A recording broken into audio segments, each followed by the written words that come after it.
la simulation numérique, donc c'est un outil pédagogique qui est complémentaire des autres méthodes de simulation, notamment immersive.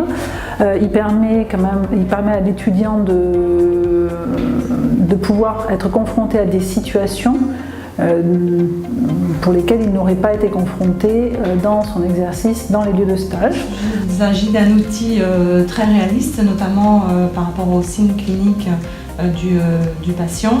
Le graphisme est également de qualité et il s'agit pour moi d'un outil pédagogique attractif, ludique et novateur pour les étudiants.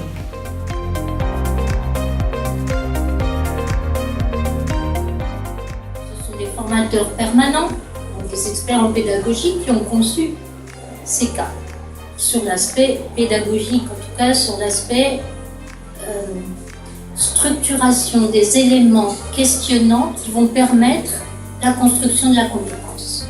Deux types de plus-value, une plus-value au niveau des cadres formateurs, une plus-value au niveau des étudiants. Donc au niveau des cadres formateurs, il permet d'interroger les pratiques des formateurs et de développer de nouvelles compétences. Et au niveau des étudiants, les simulateurs permettent une plus grande réflexivité, une pratique plus individualisée également. Et il permet également de renforcer le partenariat avec les terrains de stage et les équipes pédagogiques dans le but d'améliorer l'alternance intégrative.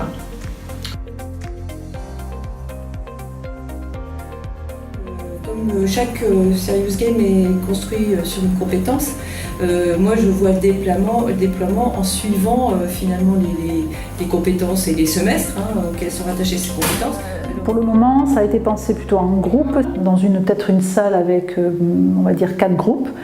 Et chaque groupe essaie de résoudre effectivement la prise en charge de ce patient ensemble. Ça, c'est un temps où eux joueraient, et ensuite il y a un temps de débriefing, puisque c'est un temps, on est sur de la simulation. Donc le plus important dans cette méthode, c'est le temps de débriefing, c'est-à-dire de permettre aux étudiants d'expliciter comment ils s'y sont pris pour résoudre en fait le jeu, et qu'ils comprennent et qu'ils conscientisent eux-mêmes comment ils s'y sont pris. Dans un premier temps, de moins appréhender des situations qu'on n'aurait pas l'occasion d'avoir pu voir avant en fait. On a vraiment l'impression d'être avec notre patient et de le prendre en charge globalement jusqu'à la fin, et on est content à la fin. Moi j'ai beaucoup aimé aussi la possibilité de temps en temps d'aller voir le dossier patient qui évoluait en fonction des... Ça c'est assez réaliste aussi.